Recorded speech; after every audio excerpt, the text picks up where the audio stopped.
बिस्मिल्लाहिर्रहमानिर्रहीम। अल्हम्दुलिल्लाहि रब्बिल आलमीन। आलमीन के रब की सना है, आलमीन के रब की हम्द है।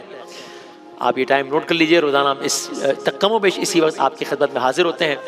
मौजू है कुरान और साइंस, मौजू है कायनात की वुसअत, मौजू है अल्लाह ताला की कायनात कितनी बड़ी है, मौजू है अल्लाह ताला कितना बड़ा है, जिसकी तख्लीक इतनी बड़ी है, वो खालिक कितना बड़ा होगा।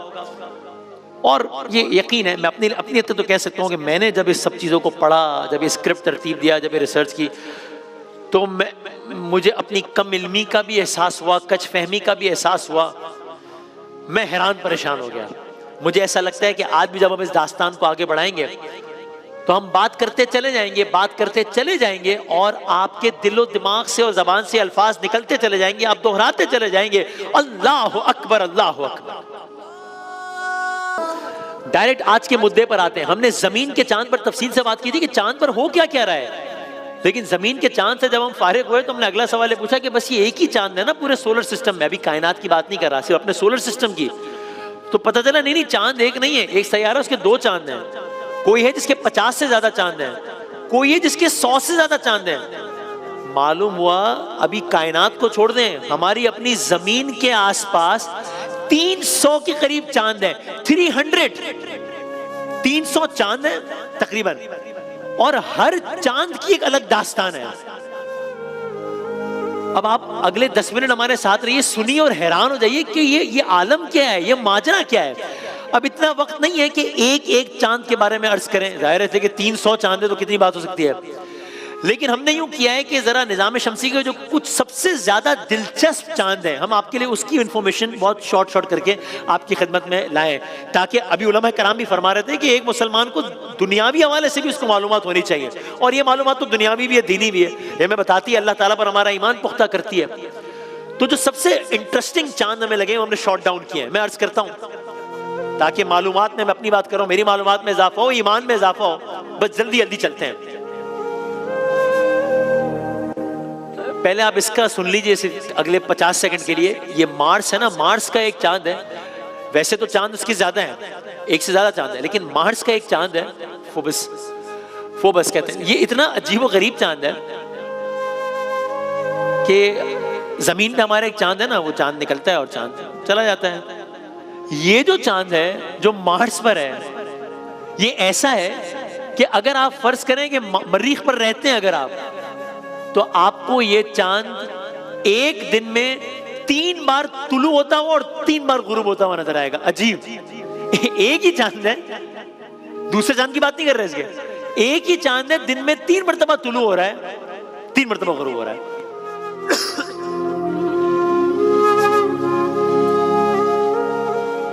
आगे बढ़ते हैं। एक और सैयारा नेपच्यून का एक चांद है, ये भी अजीब है। ट्राइटन इस चांद का नाम है। अजीब है। क्यों अजीब है भाई? ये जमीन है ना, और जमीन का चांद यूं घूम रहा है ना जमीन के इर्द गिर्द। आपने देखा था कि ये जमीन घूम रही है, जमीन के साथ जमीन का चांद भी घूम रहा है। ये जो चांद है ये अजीब है, अल्लाह ताला की पता नहीं क्या क्या तख्लीक है। ये चांद उल्टा चल रहा है, उल्टा चल रहा है। क्या मतलब? जो सैयारा है नेपच्यून वो इस तरह घूम रहा है, अगर मिसाल के तौर पे वो चांद इसके उल्टे घूम रहा है। यानी अब आप कुछ इस तरह की सूरत है, ये सैयारा यूं घूम रहा है, चांद उल्टा घूम रहा है। यानी कुछ अक्सर साइंसदानों का ये मानना है कि ये चांद असल में नेपच्यून का था ही नहीं। तो क्या हुआ था? ये चांद चट्टान की सूरत में या किसी भी सूरत में खला में भटक रहा था।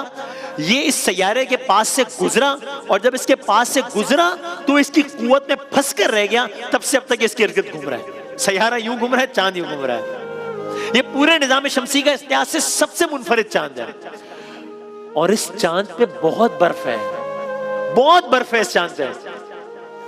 यानी इतनी बर्फ है इस चांद पे कि जमीन पे सबसे ज्यादा सर्दी एंटार्क्टिका में आज तक पड़ी है, -80 डिग्री। इस चांद पे दर्जा हरारत आमतौर पे कितना होता है? -100, -230 डिग्री सेंटीग्रेड। एक अलग ही दुनिया बर्फ की आबाद है। गोया आबाद तो नहीं है, रह नहीं रहा, लेकिन एक अलग अजब मामला है। आगे बढ़े। एक और चांद है, ये चांद है नेपच्यून का। ये चांद तो इसके अंदर क्या हो रहा है अलग बात है, ये दिखने में ही अजीब है। अजीब, ये इस तरह का चांद है कुछ। ये दिखने में भी अजीब है, इसकी रफ्तार भी अजीब है। यानी जहां कुछ चांद ऐसे हैं जिनको एक चक्कर मुकम्मल करने में 7 घंटे लगते हैं, कुछ चांद ऐसे हैं जो एक चक्कर मुकम्मल कर लेते हैं 7 घंटे में, इस चांद को यही काम करने में कितना टाइम लगता है? इसको 7 घंटे नहीं लगते, इसको 7 दिन भी नहीं लगते, इसको 70 दिन भी नहीं लगते, इसको 360 दिन लगते हैं ये एक काम करने में, एक चक्कर लगा 360 दिन। आप अल्लाह ताला की तख्लीकात की जो मतलब जो अलग अलग मुख्तलिफ 9 चीजें वो नोट कर रहे हैं कि वही निज़ाम शमसी है, वही चांद है, एक चांद है 7 घंटे में चक्कर मुकम्मल कर रहा है, साथ एक और चांद है वो 360 दिन में चक्कर मुकम्मल कर रहा है। इस चांद की एक और बड़ी अजीब बात है, ये कभी अपने सैयारे से बहुत करीब हो जाता है, कभी बहुत दूर चला जाता है, फिर बहुत करीब हो जाता है, फिर बहुत दूर चला जाता है। यानी कितना करीब कितना दूर चला जाता है। मैं आपकी खिदमत में अर्ज करता हूं, कभी ये चांद नेपच्यून से सिर्फ 1 मिलियन किलोमीटर दूर होता है। अब जाहिर है मैं तो, हमें अल्फाज एक्सप्रेशन हर चीज की कैद है, मैंने 1 मिलियन इस तरह कह दिया जैसे 1 किलोमीटर भी ना हो, 1 मिलियन।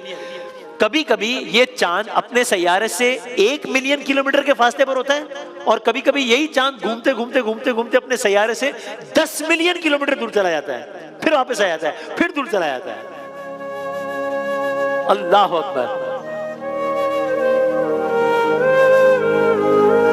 लेकिन अगर आप ये सुनकर हैरान हो रहे हैं तो मैं आपसे कहूंगा आप अभी हैरान ना हो हैरान, अपनी हैरानगी बचा के रखिए, इसलिए कि ये तो मैंने आपकी खिदमत में पूरे निज़ाम शमसी के एक सैयारे के एक चांद की एक खुसूसियत अर्ज की है। आगे चलें क्योंकि वक्त कम है, बहुत सारे चांद डिस्कस करें ना हमने तो।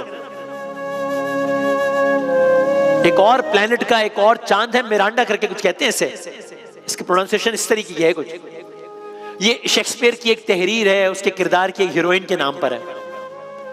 इस चांद में कुछ ऐसी खुसूसियात हैं जो निज़ाम शमसी के किसी और चांद में है ही नहीं। क्या मतलब? यानी अगर आप खाली इस चांद को देखेंगे ना तो आपको ऐसा लगेगा जैसे कोई चीज थी, उसके बहुत सारे टुकड़े हो गए थे और उसको जोड़कर बनाया गया। ऐसा ये चांद इस तरह का है जैसे कुछ टूट गया हो, जैसे ये है वो चांद। इसकी ख्याली तस्वीर, हम कुछ एक्चुअल कुछ ख्याली तस्वीर दिखाएंगे, कुछ AI जनरेटेड इमेजेस। ऐसा लगता है जैसे कुछ टूट गई है कोई चीज और उसको जोड़कर बनाया है। और मैं आपकी खिदमत में अर्ज करूं, कई साइंसदानों का ख्याल है कि ऐसा ही है, ये कोई वीडियो गेम नहीं चल रही है, कायनात में हो रहा है ये सब कुछ। कई साइंसदानों का बाकायदा ये मानना है कि ऐसा लगता है कि किसी जमाने में पता नहीं कितने 100 कितने हजार कितने अरब साल पहले एक बहुत बड़ा तसादुम हुआ था, बहुत बड़ा टकराव हुआ था। उस टकराव की वजह से ये चांद टूट गया था, फिर ग्रेविटी की वजह से दोबारा जुड़ गया और अब सर घूम रहा है।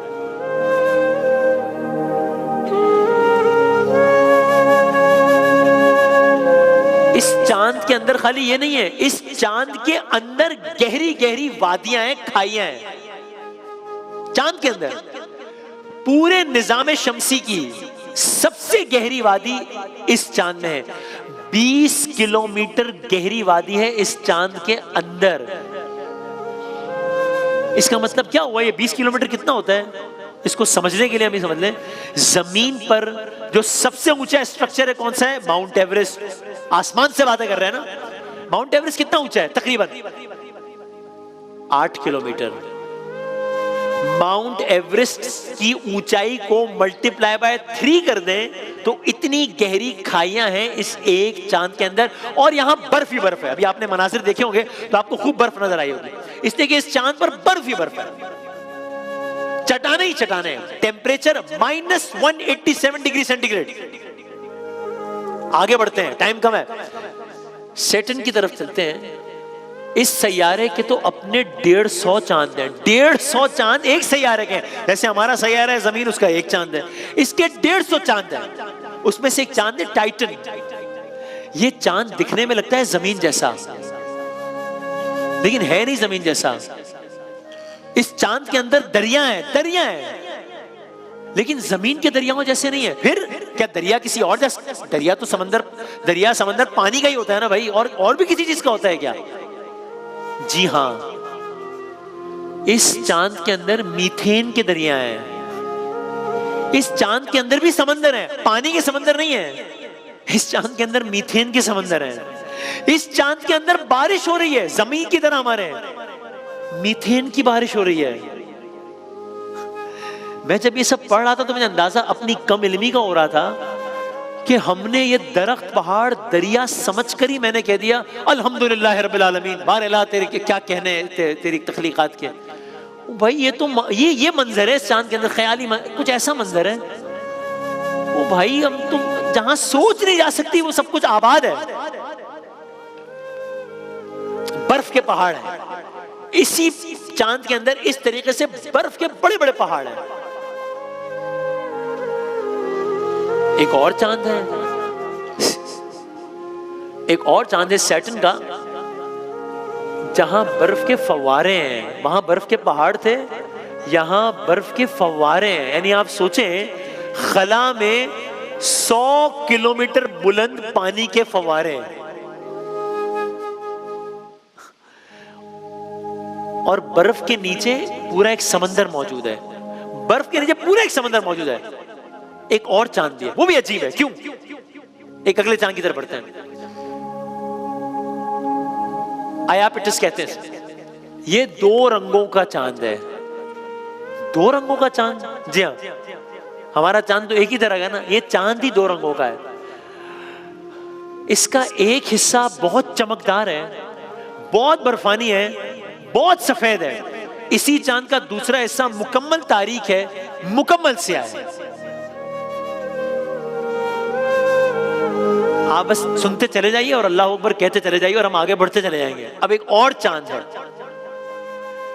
ये तो ये अजीब है, ये अजीब है। ये एक साइज के एतबार से भी छोटा है और साइज के एतबार से ग्रेविटी भी होती है।